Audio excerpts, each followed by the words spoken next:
Bonjour à tous, je suis Charlotte Huillet, thérapeute énergéticienne, auteure du livre Je choisis d'être moi et votre guide pour vous apprendre à écouter votre cœur et à laisser derrière vous toutes ces souffrances et ces limites qui vous empêchent de devenir la personne que vous souhaitez être.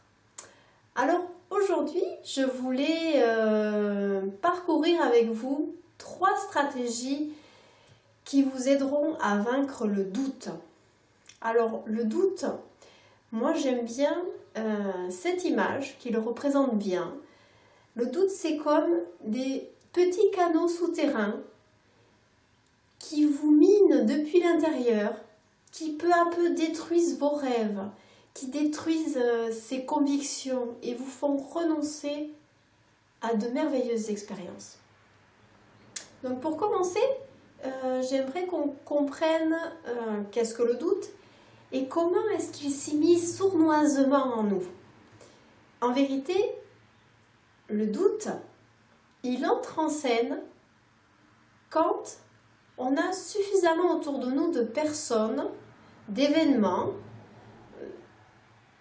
de choses en fait qui commencent à nous faire douter sur ce qu'on a fait, qui font pencher la balance du côté de la peur.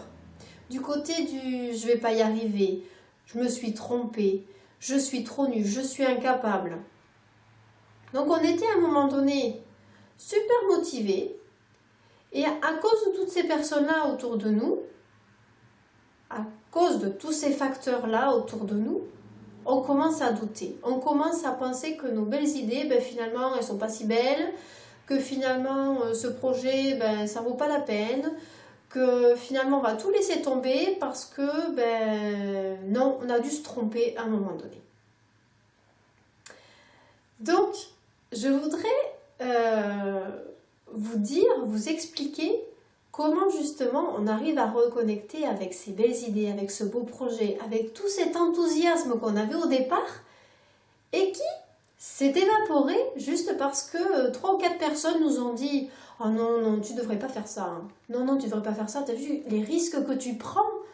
Ah non, mais t'imagines même pas. » Ou d'autres qui vont dire « Ah non, mais je pense que là, tu t'es trompé. Hein.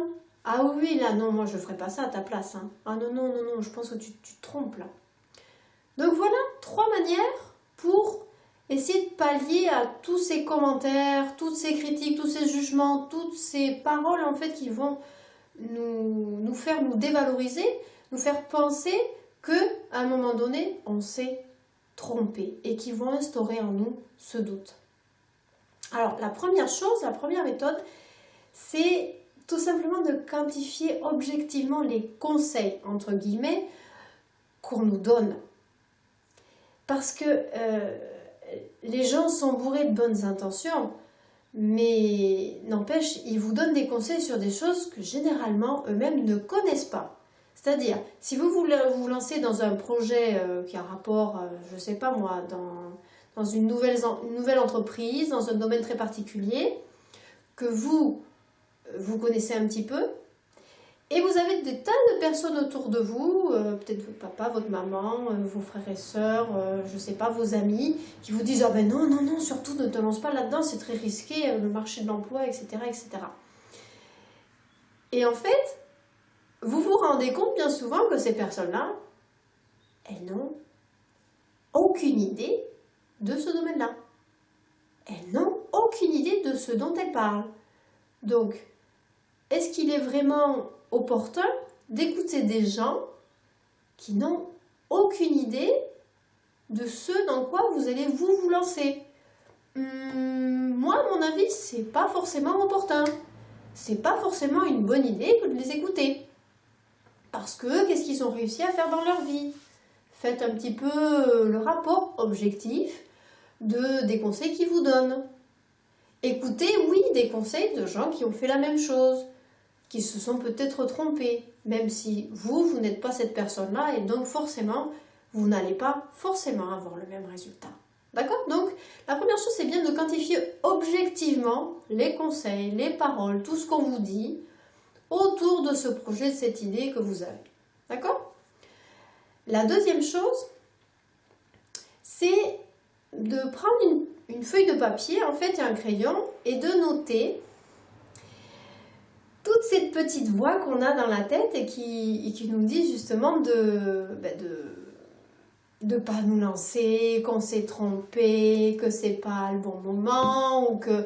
enfin bon bref, toutes ces petites voix qui nous poussent une fois de plus à faire pencher la balance vers la peur, à pencher la balance vers je me suis trompé, c'est pas ça qu'il faut que je fasse. D'accord? Donc notez toutes ces petites voix, tous ces petits messages que votre ego, parce que c'est bien votre ego qui vous dit ça, c'est pas vous. Votre ego, il veut votre bien parce qu'il a peur qu'il vous arrive quelque chose. Donc finalement, ça part d'un bon sentiment, on va dire. Il essaie de vous protéger.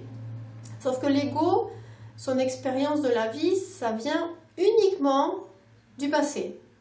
Donc si effectivement vous vous lancez dans quelque chose de nouveau, c'est normal que lui, ça lui fasse peur. C'est logique. C'est quelque chose qu'il n'a jamais fait. Donc il ne va pas vous dire de vous lancer.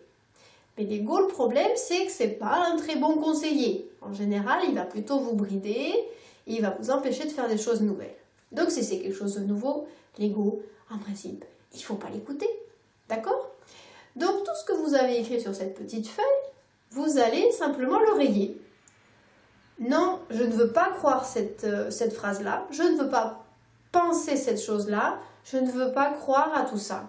D'accord? Donc vous allez rayer, prendre soin de rayer et de bien penser que toutes ces pensées-là, toutes ces paroles, toutes ces petites voix, ça ne vous mènera à rien. D'accord? Donc ça, c'était la deuxième chose. La troisième chose, et je crois que c'est la plus puissante des trois, c'est d'essayer, non pas d'essayer, parce que ça c'est un verbe qui n'a pas une bonne connotation, c'est de vous reconnecter, de réussir à vous reconnecter à cette belle énergie que vous aviez à un moment donné. Parce que ce projet, à un moment donné, il vous a donné de l'enthousiasme. Ce projet, à un moment donné, il vous a fait vibrer. Il vous a donné envie de le faire, de le réaliser, de mettre toute votre énergie dedans. Il vous donnait envie de vous lever le matin. Donc, essayez de vous remémorer la dernière fois que vous avez vécu cette énergie-là, que vous avez vécu cet enthousiasme, et reconnectez-vous à ça. Reconnectez-vous à ça. Et une fois que vous serez là-dedans, vous vous rendez compte que finalement, c'est ça que vous voulez faire. C'est là-dedans que vous voulez vous lancer. Et à chaque fois que le doute commence à s'immiscer, que les petits canaux là, à l'intérieur de vous commencent à vous miner depuis l'intérieur, reconnectez-vous à cette énergie. Reconnectez-vous à cet enthousiasme. Je vous garantis que vous allez aller de l'avant. Et que vous allez faire taire ces toutes petites voix que vous avez à l'intérieur de votre tête. Donc voilà, c'était mes 3 conseils pour vaincre le doute. J'espère que ça vous a plu, que vous allez appliquer ces conseils. Et j'espère aussi que vous allez regagner ce bel enthousiasme qui vous habitait il y a quelque temps. Voilà, je vous remercie de votre attention. Prenez soin de vous et je vous dis à très vite.